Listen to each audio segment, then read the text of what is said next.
Hello, hello, hello, and welcome to our weekly live show. I hope you're having a fantastic week. Happy Valentine's Day week.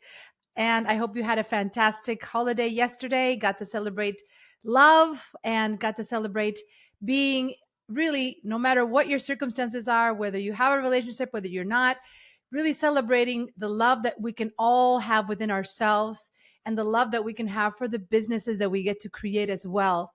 Love is the best way to build a business. When you really understand that your desire to create change comes from this love to your clients, love to the people that you want to serve. I love really celebrating, no pun intended, this holiday because I really believe that when you make decisions in your life based out of this feeling of hope, of love, of gratitude, only good things can come. So I hope you had a fantastic holiday. And really, today's session is to help you recognize that perhaps there's something that you are not realizing that is stopping you from growing your business. And for the longest time, when I was developing my career as a musician and building my businesses, I felt there was a tension between what I needed to do artistically and what I was doing for my livelihood to survive, right? And so really the topic of today's session is about really my biggest realization that made me go all in on scaling my music business, which was the fact that the more you can focus on having a end of an end game for what you're doing as an artist, a way to send people to do something at the end of what they experience from your art. In other words, if you can create your artistry, if you can have productions of things, whether it's music, albums, videos, whatever you're creating as an artist, if you can connect that with something that you can send people to do after that so that you can serve them even better, that is the ultimate act of service, and that ties it all together.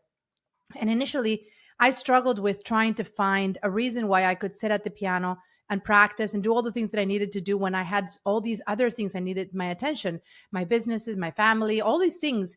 And it wasn't until I realized that actually everything I'm doing in my business is going to contribute to my work as an artist. Because whenever I perform concerts, the people that interact, that may want to work with me in any other capacity, having an online business actually gives them that avenue of being able to access my experience no matter where they live.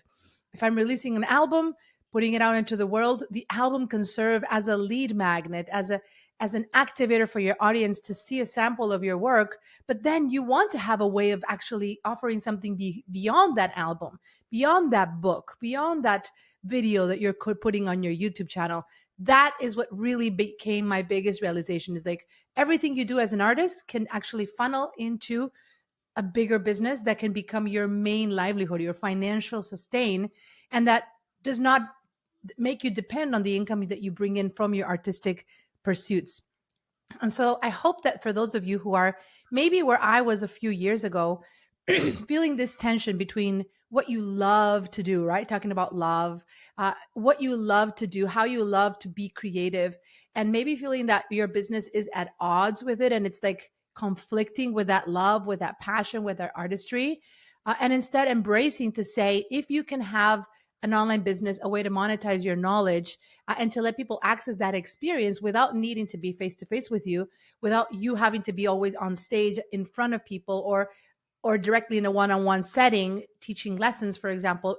But instead you can create an online business where you document your knowledge, you bring it all down, and then from there anything that you do as an artist only channels that attention to your larger offer. Then the cycle is complete. You're able to put it all together.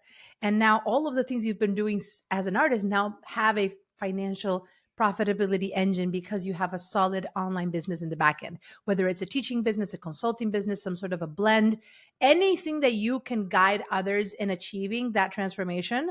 Doesn't have to be just in music. It can be other things. Then you have the full cycle because now you can connect those two together, right? So let me know if this is helpful. If you're watching this, I would love to hear your thoughts because this is something that I really feel can be a breakthrough for artists.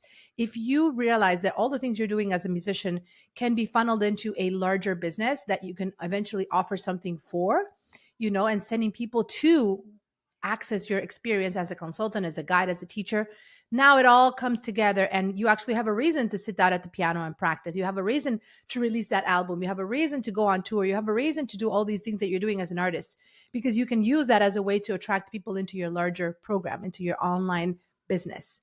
Okay. Now, I know there's a lot to uncover in this, and today's session is intended to be just a quick burst of ideas to get you starting to think about how to do things differently.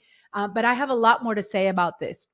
And so I am going to be doing a webinar next week on February 21st, where I'm going to be walking you through the step-by-step process on how you can connect these two, how you can connect your online business with your artistry and all the things you're doing as a musician, and really find a way to create a business that becomes an asset to your life, not something that depends on you all the time. So if this is something you want to explore further, go to fabianaclaure.com/discovery. And you'll be able to register for my upcoming free training where I'm going to be walking you the step-by-step process on how you can actually do this for yourself. Okay. I can't wait to see you. Let me know how your Valentine's week went. And if you're going to be joining me next Wednesday, I cannot wait to have you there and to be able to walk you through the step-by-step process and how you can create the ultimate gift for your life. Your business needs to be a labor of love, just like your artistry has been all these years. There is a way to blend those two and to create harmony between what you do as an artist and what you need to do to create a sustainable and scalable music business. Thank you for watching, everyone, and let's prosper.